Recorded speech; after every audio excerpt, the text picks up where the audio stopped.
ओम शांति। ओम शांति शांति।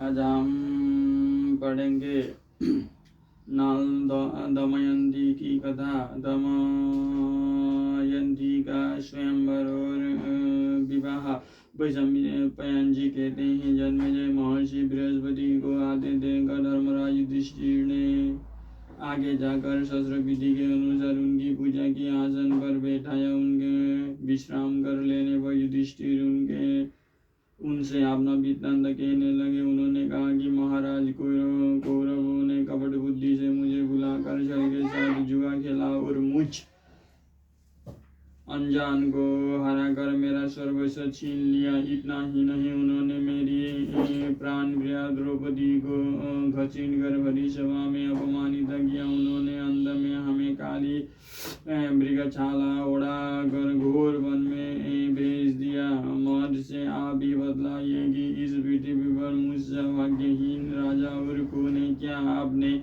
मेरे जैसा दुखी और कहीं देखा या सुना है? महर्षि बृहस्पति ने कहा, धर्मराज, आपका यह कहना ठीक नहीं है कि मुझसे दुखी राजा और कोई नहीं हुआ, क्योंकि मैं तुमसे भी अधिक दुखी और मंदभाग्य राजा का वृत्तांत जानता हूँ। तुम्हारी इच्छा हो तो मैं सुनाऊँ। धर्मराज युधिष्ठिर के आग्रह करने पर महर्षि बृहस्पति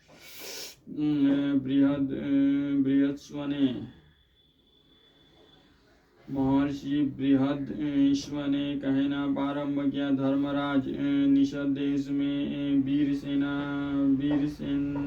के पुत्र नल नाम के एक राजा हो चुके हैं। वे बड़े गुणवान, परम सुंदर, सत्यवादी, जितेंद्रिय, सबके प्रिय, वेदज्ञ एवं ब्राह्मण भक्त थे। उनकी सेवा बहुत बड़ी थी। वे स्वयं अस्त्र विद्या में बहुत निपुण थे, वीर योद्धा, उदार और प्रबल पराक्रमी भी थे। उन्हें जुआ खेलने का भी कुछ शौक था। उन्हीं दिनों विदर्भ देश में भीमक नाम के एक राजा राज्य करते थे। वे भी नल के समान ही सर्वगुण संपन्न और पराक्रमी थे। उन्होंने दमन ऋषि को प्रसन्न करके उनके वरदान से 4 संतानें प्राप्त की थी। 3 पुत्र और 1 कन्या। पुत्रों के नाम थे दश, दम, दांत और दमन। पुत्री का नाम था दमयंती। दमयंती लक्ष्मी के समान रूपमती थी। उनके नेत्र विशाल थे। देवताओं और यज्ञों में भी वैसी सुंदरी कन्या कहीं देखने में नहीं आती थी। उन दिनों कितने ही लोग विदर्भ से निषद देश में आते और राजा नल के सामने दमयंती के रूप और गुण का बखान करते। विषद देश से विदर्भ में जाने वाले भी दमयंती के सामने राजा नल के रूप, गुण और पवित्र चरित्र का वर्णन करते।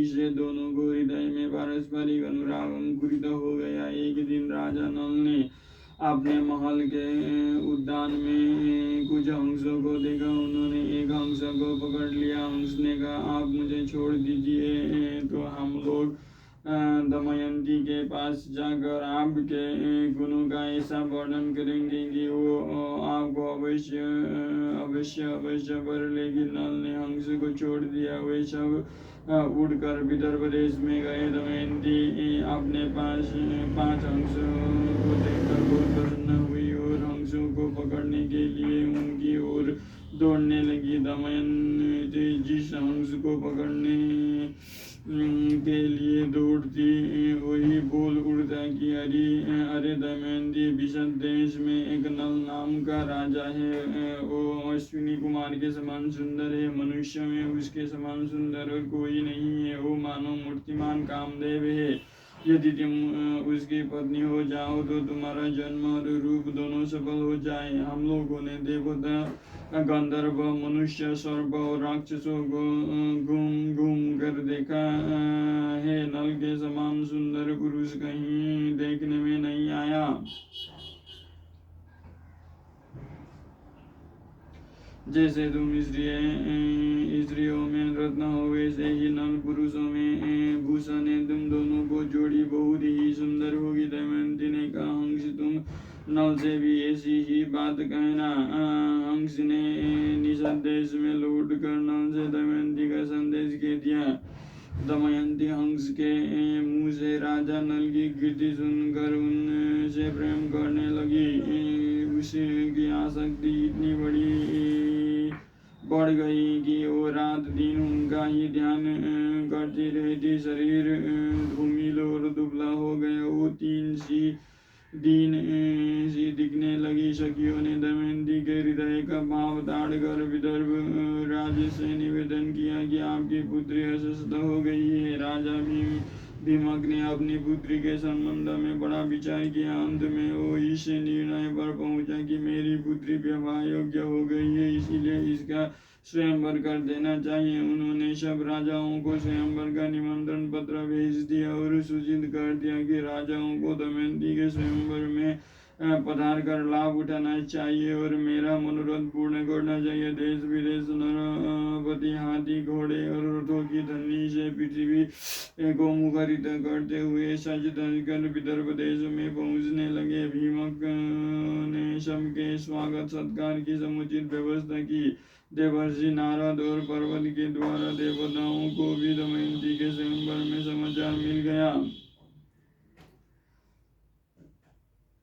इंद्र आदि सभी लोकपाल भी अपनी मंडली और वाहनों सहित विदर्भ देश के लिए रवाना हुए। राजा नल का चित्त पहले से ही दमयंती पर आसक्त हो चुका था। उन्होंने भी दमयंती के स्वयंवर में सम्मिलित होने के लिए विदर्भ देश की यात्रा की। देवताओं ने स्वर्ग से उतर के समय देख लिया कि कामदेव के समान सुंदर नल दमयंती के स्वयंवर के लिए जा रहा है। नल की सूर्य की समान कांति और लोकोत्तर रूप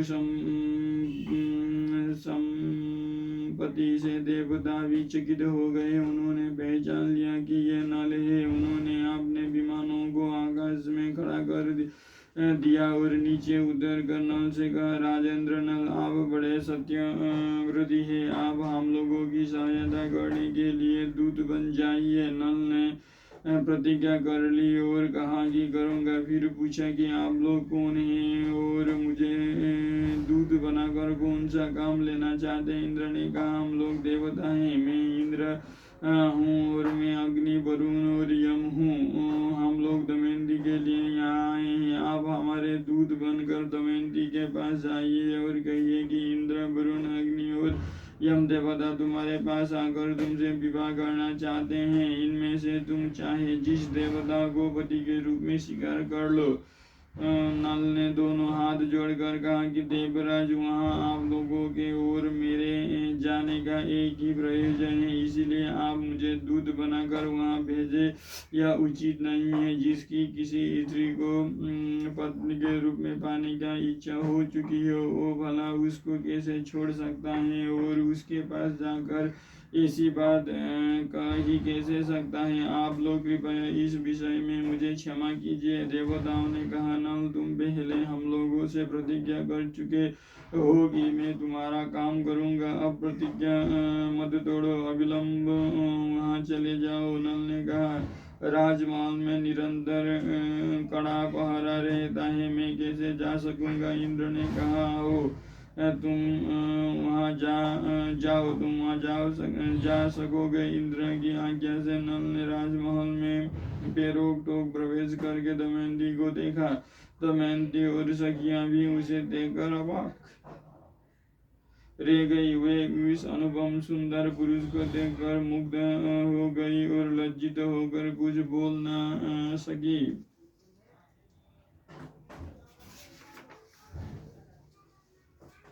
दमयंती के अपने को संभाल कर राजा नल से कहना, वीरू, तुम देखने में बड़े सुंदर और निर्दोष जान पड़ते हो। पहले अपना परिचय बताओ, तुम यहाँ किस उद्देश्य से आए हो और यहाँ आते समय द्वारपालों ने तुम्हें देखा क्यों नहीं। उनसे तनिक भी चूक हो जाने पर मेरा पिता उन्हें बड़ा बड़ा दंड देते हैं। नल ने कहा, कल्याणी, मैं नल हूँ, लोकपालों का दूत बनकर तुम्हारे पास आया हूँ। सुंदरी, इंद्र, अग्नि, वरुण और यम, ये चारों देवता तुम्हारे साथ विवाह करना चाहते हैं। तुम इनमें से किसी एक देवता अपने पति के रूप में वरण कर लो। यही संदेश लेकर मैं तुम्हारे पास आया हूँ। उन देवताओं को प्रभाव से ही जब मैं तुम्हारे महल में प्रवेश करने लगा तब मुझे कोई देख नहीं सका। मैंने देवताओं का संदेश कह दिया, अब तुम्हारी जो इच्छा हो करो। दमयंती ने बड़ी श्रद्धा के साथ देवताओं को प्रणाम करके मंद मंद मुस्कुरा कर नल से कहा, नरेंद्र, आप मुझे प्रेम दृष्टि से देखिए और आज्ञा कीजिए कि मैं यथाशक्ति आपकी क्या सेवा करूं। मेरे स्वामी, मेरे अपना सर्वस्व अपने आप को भी आपके चरणों में सौंप दिया है। आप मुझ पर विश्वास पूर्ण प्रेम कीजिए। जिस दिन से मैंने हंस की बात सुनी उसी दिन से मैं आपके लिए व्याकुल हूँ। आपके लिए ही मेरे राजाओं की भीड़ इकट्ठी की है। यदि आप मुझ दासी की प्रार्थना स्वीकार कर देंगे तो मैं विष खाकर, आग में जलकर, पानी में डूबकर या फांसी लगाकर आपके लिए मर जाऊंगी। राजा नल ने कहा, जब बड़े बड़े लोकपाल तुम्हारे प्रणय संबंध के पार्थी हैं तब तुम मुझ मनुष्य को क्यों चाह रही हो। उन ऐश्वर्यशाली देवताओं के चरण रेणु के समान भी तो मैं नहीं हूँ। तुम अपना मन उन्हीं में लगाओ। देवताओं का अप्रिय करने से मनुष्य की मृत्यु हो जाती है। तुम मेरी रक्षा करो और उनको वरण कर लो। नल की बात सुनकर दमयंती घबरा गई। उसके दोनों नेत्र में आंसू छलक आए। वो कहने लगी, मैं सब देवताओं को प्रणाम करके आपको ही पति रूप में वरण कर रही हूँ। यह मैं सत्य शपथ खा रही हूँ। उस समय दमयंती का शरीर कांप रहा था, हाथ जुड़े हुए थे। राजा नल ने कहा, अच्छा तब तुम ऐसा ही करो, परंतु यह तो बतलाओ कि मैं यहाँ उनका दूत बन कर संदेश पहुँचाने के लिए आया हूँ। यदि तुम समय में अपना स्वार्थ बनाने लगू तो कितनी बुरी बात है। मैं अपना स्वार्थ तो तभी बना सकता हूँ यदि वो धर्म के विरुद्ध ना हो। तुम्हें भी ऐसा ही करना चाहिए। दमयंती ने गदगद कंठ से कहा, नरेश्वर, इसके लिए एक निर्दोष उपाय है। उसके अनुसार काम करने पर आपको कोई दोष नहीं लगेगा। वो उपाय यह है कि आप लोकपालों के साथ स्वयंवर मंडप में आए। मैं उनके सामने ही आपको वरण कर लूंगी, तब आपको दोष नहीं लगेगा। अब राजा नल देवताओं के पास आए। देवताओं ने पूछने पर उन्होंने कहा, मैं आप लोगों की आज्ञा से दमयंती के महल में गया। बाहर बूढ़े द्वारपाल पहरा दे रहे थे, परंतु उन्होंने आप लोगों के प्रभाव से मुझे नहीं देखा। केवल दमयंती और उसकी सखियों ने मुझे देखा। वे आश्चर्य में पड़ गई। मैंने दमयंती के सामने आप लोगों का वर्णन किया, परंतु वो तो आप लोगों को ना चाहकर मुझे ही वर्ण करने पर तुली हुई है। उसने कहा कि सब देवता आपके पास स्वयंवर में आवे, मैं उनके सामने ही आपको वरण कर लूंगी। इसमें आपको दोष नहीं लगेगा। मैंने आप लोगों के सामने सब बातें कह दी। अंतिम प्रणाम आप लोग ही हैं। राजा भीमक ने शुभ मुहूर्त में स्वयंवर का समय रखा और लोगों को बुलवा भेजा। सब राजा अपने अपने निवास स्थानों में आकर स्वयंवर मंडप में यथास्थान बैठने लगे। पूरी सभा राजाओं से भर गई। जब सब लोग अपने अपने आसन पर बैठ गए तब सुंदरी दमयंती अपनी अंग कांति से राजाओं के मन और नेत्रों को अपनी ओर आकर्षित करती हुई रंग मंडप में आई। राजाओं का परिचय दिया जाने लगा। दमयंती एक एक को देखकर आगे बढ़ने लगी। आगे एक ही स्थान पर नल के समान आकार और वेशभूषा के पास राजा इकट्ठे ही बैठे हुए थे। दमयंती को संदेह हो गया। वो राजा नल को नहीं पहचान सके। वो जिसकी ओर देखती हुई नल जान पड़ता, इसीलिए विचार करने लगी कि मैं देवताओं को कैसे पहचानूं और ये राजा नल है कैसे जानूं। उसे बड़ा दुख हुआ। अंत में दमयंती ने यही निश्चय किया कि देवताओं की शरण में जाना ही उचित है। हाथ जोड़कर प्रणाम पूर्वक स्तुति करने लगी। देवताओं, पंक्षों के मुँह से नल का वर्णन सुनकर मैंने उन्हें पतिरूप से वरण कर लिया है। मैं मन से और वाणी से नल के अतिरिक्त और किसी को नहीं चाहती। देवताओं ने विशदेश्वर नल को ही मेरा पति बना दिया है तथा मैंने नल की आराधना के लिए यह व्रत प्रारंभ किया है। मेरी इस सत्य शब्द के बल पर देवता लोग मुझे उन्हें ही दिखलाते हैं। ऐश्वर्यशाली लोग मानो आप लोग अपना रूप प्रकट कर दे जिससे मैं पुण्यश्लोक नरपति नल को पहचान लूँ। देवताओं ने दमयंती का यह अर्थ विलाप सुना। उनके दृढ़ निश्चय, सच्चे प्रेम, आत्मशुद्धि, बुद्धि, भक्ति और नल परायणता को देखकर उन्होंने उसे ऐसी शक्ति दे दी जिससे वो देवता और मनुष्य का भेद समझ सके। दमयंती ने देखा कि देवताओं के शरीर पर पसीना नहीं है, पलकें गिरती नहीं है, माला कुंभलाई नहीं है, शरीर पर मैल नहीं है, स्थिर है परंतु धरती नहीं छूते। इधर नल के शरीर की छाया पड़ रहा है, माला कुंभला गई है, शरीर पर कुछ धूल और पसीना भी है, पलकें बराबर गिर रही है और धरती छूकर स्थित है। दमयंती ने इन लक्षणों से देवताओं और पुण्य श्लोक नल को पहचान लिया। फिर धर्म के अनुसार नल को वरण कर लिया। दमयंती ने कुछ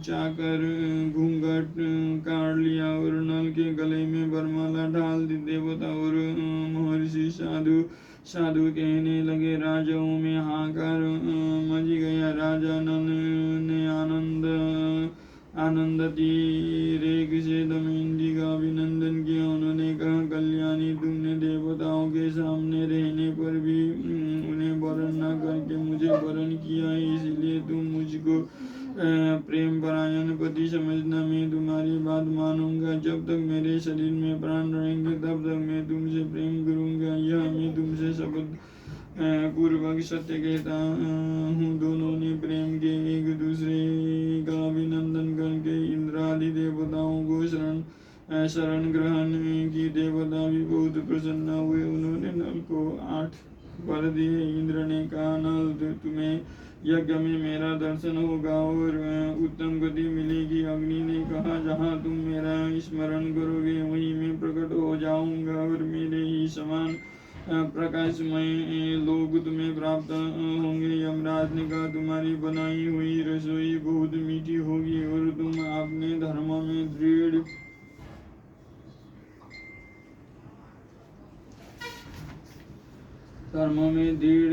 रहोगे। वरुण ने कहा, जहाँ तुम जाओगे वहीं जल प्रकट हो जाएगा। तुम्हारी माला उत्तम गंध से परिपूर्ण रहेगी। इस प्रकार दो वर देकर सब देवता अपने अपने लोक में चले गए। निमंत्रित राजा लोग भी विदा हो गए। भीमक ने प्रसन्न होकर दमयंती का नल के साथ विधिपूर्वक विवाह कर दिया। राजा नल कुछ दिनों तक विदर्भ देशों की राजधानी कुंडिलपुर में रहे। तदनंतर भीमक की अनुमति प्राप्त करके वे अपनी पत्नी दमयंती के साथ अपनी राजधानी में लौट आए।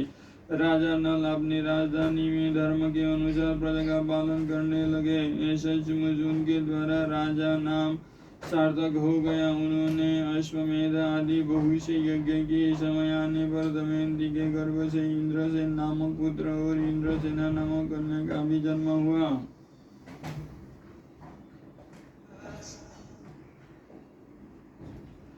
कलयुग का दुर्भाव। जुए में नल का हरण और नगर से निर्वासन अगले अध्याय में पढ़ेंगे।